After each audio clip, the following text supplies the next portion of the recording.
I believe in the resurrection of the body and life everlasting. This is the crescendo of the Apostles' Creed, the last line before the Amen, the final word of hope in the Creed. And it's not just about what happens after we die, it's about what happens to everything.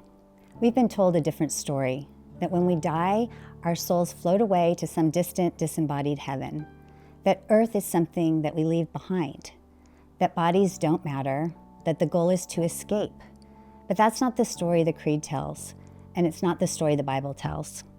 The Creed ends with resurrection, not escape, not disembodiment, but renewal.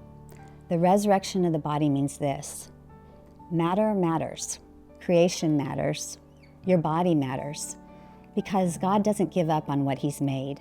He doesn't scrap it, He doesn't replace it, He redeems it.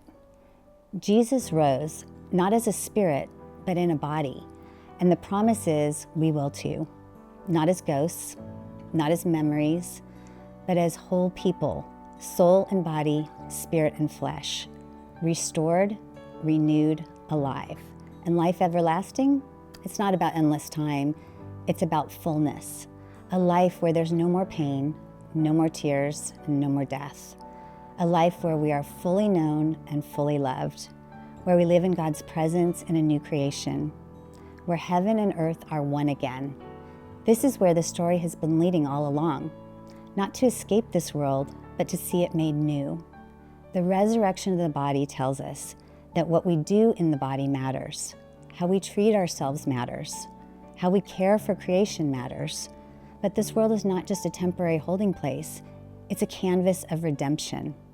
To say, I believe in the resurrection of the body and the life everlasting is to declare, I believe death does not win.